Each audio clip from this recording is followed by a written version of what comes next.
Pimpinan Pondok Pesantren Al Zaitun, Panji Gumilang, akan diperiksa penyidik Direktorat Tindak Pidana Umum di Tipidum Bareskrim sebagai saksi dugaan penistaan agama pada hari ini. Dalam surat panggilan, Panji Gumilang dijadwalkan hadir pada pukul 10 pagi. Penyidik di Tipidum Bareskrim Polri telah memeriksa 30 saksi, 20 saksi ahli, dan telah menerima hasil dari Puslapfor meskipun belum ada penetapan tersangka. Sebelumnya, Bareskrim Polri masih mendalami berbagai pasal yang diduga telah dilanggar oleh pimpinan Pondok Pesantren Al Zaitun, Panji Gumilang. Lantas, apakah pemeriksaan Panji Gumilang pada hari ini akan berujung pada penahanan? Tim TV One mengabarkan. Ya, ini sudah berlangsung bahkan hampir 2 bulan, kasus ini sudah naik ke penyidikan yang artinya sudah ditemukan adanya unsur dugaan tindak pidana. Nah, harusnya di penyidikan biasanya diakhiri dengan gelar perkara penentuan tersangka begitu. Tapi hingga saat ini belum juga tiba hal itu. Bahkan hari ini rencananya Panji Gumilang akan kembali dipanggil oleh Bareskrim Mabes Polri. Kita coba akan bahas hal ini ya bersama dengan sejumlah narasumber kami. Sudah hadir di studio ada Irjen Purnawirawan Arianto Sutadi, penasihat ahli Kapolri. Selamat pagi. Assalamualaikum Pak Arianto. Assalamualaikum juga ada Mas Naji Aromadloni, Badan Penanggulangan Ekstremisme dan Terorisme MUI. Assalamualaikum, selamat pagi. Waalaikumsalam warahmatullahi wabarakatuh. Selamat pagi. Ya, kami ingin minta penjelasan nih ke Pak Arianto. Pak Arianto, penyidikan kasus dari penyelidikan sudah naik ke penyidikan, sudah cukup lama, bahkan sudah berlangsung lebih dari 1 bulan begitu ya. Mengapa kemudian tak kunjung menetapkan tersangka? Apakah dalam penyidikan ini harus ada tersangka atau bisa jadi tidak? Ya bisa jadi boleh ada tersangka, tersangkanya mungkin diduga lebih dari 1 juga bisa. Tapi yang jelas pasti sudah ada tersangkanya, cuman tersangkanya siapa persis itu belum jelas. Maka yang di dalam tahap penyelidikan itu arahnya adalah untuk mencari alat-alat ataupun bukti-bukti awal apakah itu satu tindak pidana atau bukan. Itu tuh penyelidikan ya. Setelah itu kalau oh ya ini unsur memang suatu tindak pidana, barulah masuk penyidikan. Ya, nah, gitu. Makanya ketika kita bikin suatu penyidikan itu bisa jadi tersangkanya udah pasti nih, kalau sudah pasti ya itu dibikin tersangkanya ini gitu. Dan kawan-kawan biasanya gitu, X dan kawan-kawan gitu.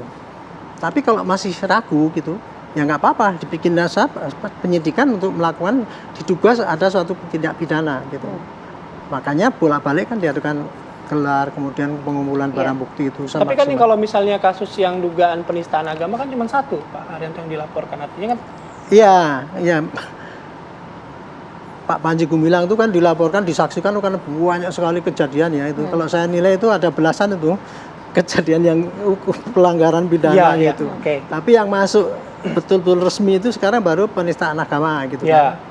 Nah, untuk itu LP penistaan agama gitu. Nah, karena ini kasusnya itu kasus gede itu ya, jadi melihat nasional itu mungkin polisi sangat berhati-hati sekali gitu ya Pak, sehingga itu dia butuh ketelitian yang tajam. Nah, sekarang sudah ada 30 saksi, menurut saya kira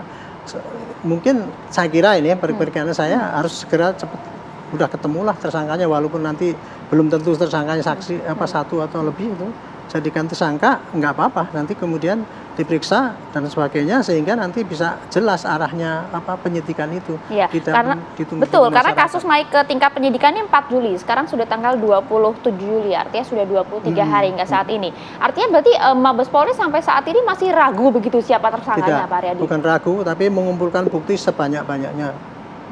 Karena mungkin pengalaman yang dulu ya, pengalaman yang dulu kan udah kelihatan telek-telek kayak gitu ya. Kok nggak bisa sampai lanjut kan gitu kan. Makanya ini perlu hati-hati polisi supaya ini bukti sebanyak mungkin sehingga nanti ketika dia masuk itu tidak sampai kewirangan lah dalam artinya itu ya, kurang buktinya gitu. Kira-kira kalau estimate saya gitu. Kalau misalnya soal kurang bukti begitu dugaan penistaan agama yang dilaporkan kan hanya sosok Panji Gumilang. Sementara sudah naik penyidikan kan ada unsur pidana ya Pak Arianto ya. Artinya kan sudah ada yang melakukan gitu. Betul. Nah, kalau misalnya hanya 1 orang dilakukan, 1 orang yang dilaporkan. Sudah jelas dong. Sudah jelas begitu loh, Pak Arianto. Saya juga tidak tahu persis ya apa strategi yang diterapkan oleh penyidikan itu. Tapi kalau saya menduga ya, ini polisi ini terlalu hati-hati, dia ingin mencari bukti sebanyak-banyaknya, kemudian kok tidak berani, tidak kok tidak berani mengirimkan gitu aja ke jaksa, dan kemudian nanti kalau mengumpulkan bukti ini cukup apa tidak, sebenarnya bisa koordinasi dengan jaksa. Kurang ini gitu. Ini saya tidak tahu persis kenapa kok masih menunggu yang ini padahal yang ngomong Purnaweran Polri ya, langsung. ada unsur kehati-hatian mungkin ya Pak Arianto ya, tadi ya, gitu. sekarang. Saya ke Mas Naji kalau soal kita bicara soal pemeriksaan gitu ya kan, yang kita remind pada saat itu soal fatwa MUI. Nah nasibnya gimana waktu itu sepengetahuan Mas Naji? Kan sudah diserahkan kan artinya kan? Itu gimana prosesnya dan sebenarnya akan digunakan sebagai apa gitu kalau gitu? Iya, fatwa MUI itu kan menjadi salah satu referensi di dalam proses penegakan hukum ini gitu. Kalau MUI sendiri sudah memberikan semua keterangan-keterangan yang didapatkan dari hasil investigasi yang dilakukan yang cukup panjang dari mulai tahun 2002. Sebetulnya MUI sudah melakukan investigasi terkait dengan Az-Zaitun. Jadi kalau kami sebagai masyarakat ya tentu sangat menunggu-nunggu gitu. Kalau perlu hari ini langsung tersangka. Gitu. Hari ini dipanggil sih, tapi nggak tahu kapasitasnya apa. Kenapa? Bukan tanpa alasan sebetulnya. Karena Panji ini kan punya track record kabur juga. Beberapa kali bahkan, bukan hanya satu kali, tapi beberapa kali. Tahun 81 ketika mau terjadi penangkapan, itu Panji kabur ke Sabah, Malaysia. Dari tahun 81 sampai dengan tahun 85. Kemudian tahun 2012 sudah divonis, itu juga kabur. Hukuman 18 bulan hanya dijalani selama 10 bulan. Dan kalau mau dirunut lagi ke belakang, memang Panji ini sangat sakti sebetulnya. Makanya kalau misalnya pemerintah hari ini bisa berhasil menjadikan Panji sebagai tersangka, itu saya kira suatu hal yang harus diapresiasi. Karena kan kalau kita lihat sejarahnya 60-an ketika Kertosuwiryo dieksekusi, banyak sekali tokoh-tokoh NI sudah ditindak secara hukum. Tapi Panji Gumilang kan tidak. Bahkan yang ketika penegakan hukum tahun 2014 kalau tidak salah, pada penangkapan hampir 1.000 orang ya, NII di Pandeglang, Banten, yang mereka sendiri mengakui bahwa strukturnya adalah di bawah kepemimpinan Panji, itu juga Panji tidak tersentuh. Enggak, tapi responnya kan kalau dari Polri tadi dan juga dugaan dari Pak Aryadi masih belum cukup bukti aja. Sepakat nggak? Ya itu kan internal ya. Kita menghormati proses hukum, tapi sebagai warga sipil berhak dong untuk menyampaikan aspirasi. Kalau istilahnya orang di medsos itu ketika kita lihat tindak pidananya Panji Gumilang itu sudah sangat lengkap sebetulnya. Sudah sangat banyak sekali gitu.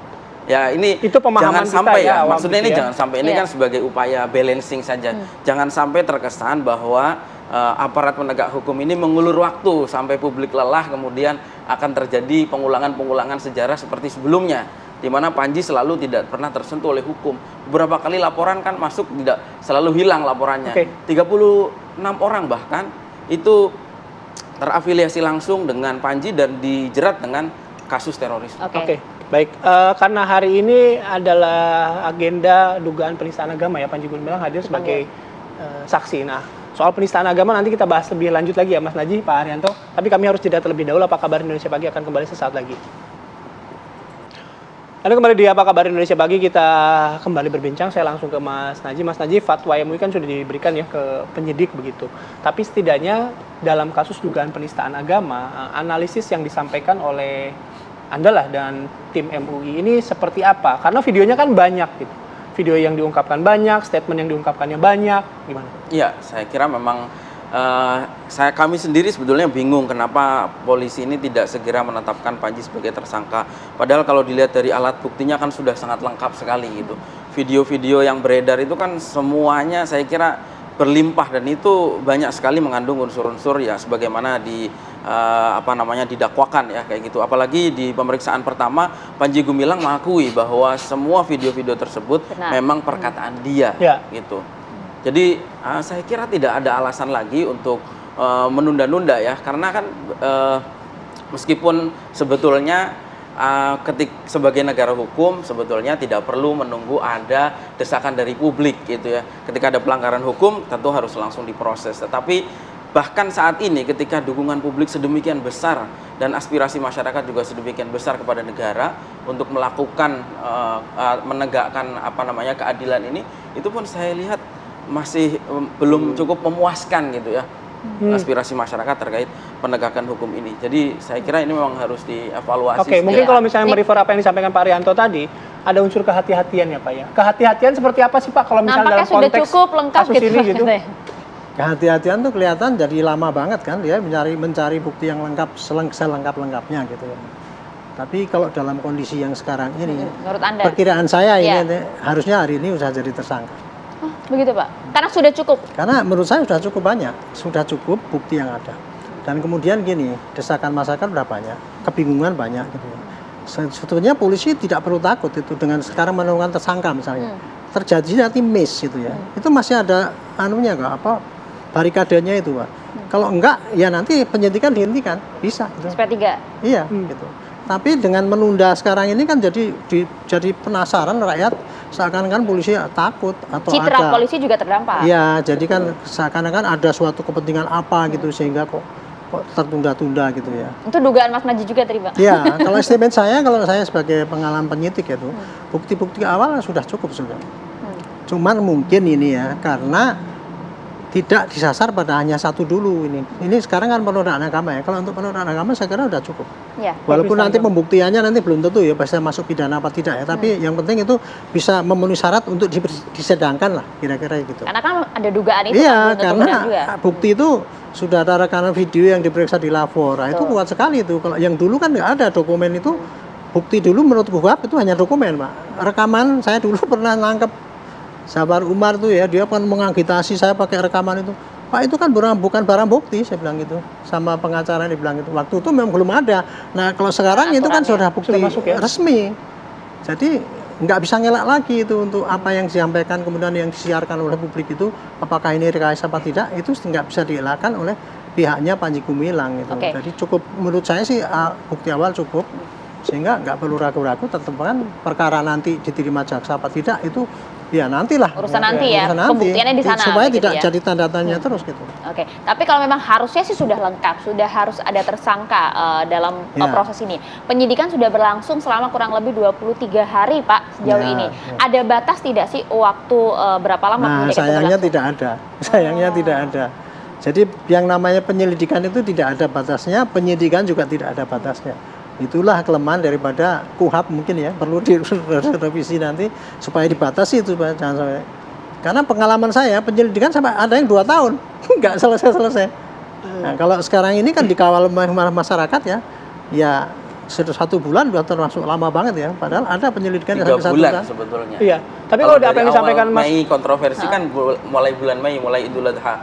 Ini sudah 3 bulan sebetulnya. Ya. Kasusnya, tapi penyidikannya kan Ya, 23 artinya ini hari ya. kita masih melihat bahwa belum ada kecepatan dalam penanganan kasus ini. Menurut Anda perlukah kemudian dalam hal ini pemeriksaan saksi lainnya lagi, Mas? Kira sudah tidak perlu lagi ya. Artinya kalau dari segi alat bukti, kemudian saksi ahli saya dengar sudah ada 30 orang saksi ahli yang diperiksa, itu kan sudah sangat banyak sekali. Ya meskipun dari pihak Azzaitun kan mangkir itu. Kalau kita lihat dari PT Samudra itu kan Samudra Biru itu kan dia mangkir. Karena memang sebetulnya database-nya saya yakin sudah ada bahwa komisaris-komisaris yang dimaksud itu kan anggota NI semua. Gitu. Termasuk keluarga Panji yang harusnya dipanggil namun kemudian mangkir, itu kan banyak tokoh-tokoh NI. Dan saya lihat sekarang bukan karena merasa mungkin dia kebal hukum, Panji ini, dia melakukan perlawanan balik. Beberapa orang dilaporkan dia berusaha membalikkan opini, dia berusaha menggunakan perang psychological war ya. Ya. Ya, saya lihat kayak gitu ya. Apalagi meskipun ini tidak relevan, banyak sekali dukungan-dukungan justru dari orang-orang non-muslim gitu kepada Panji. Dan saya kira tidak nyambung. Kenapa? Karena ini kan kasus penistaan ajaran agama dan ini Islam.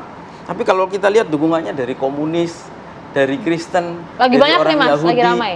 ini kan tidak relevan sama sekali. Kalau misalnya mereka menganggap bahwa Panji Gumilang melalui Azzaitunnya itu punya prestasi, ya prestasinya itu berhasil mendidik seorang pendeta yang bernama Saifuddin Ibrahim itu. Ini prestasinya Panji Gumilang. Yang kemudian Saifuddin Ibrahim ini menyatakan bahwa ada 300 ayat di dalam Al-Quran yang mengajarkan terorisme. Nah, ini kan tentu memojokkan Islam sekali gitu ya.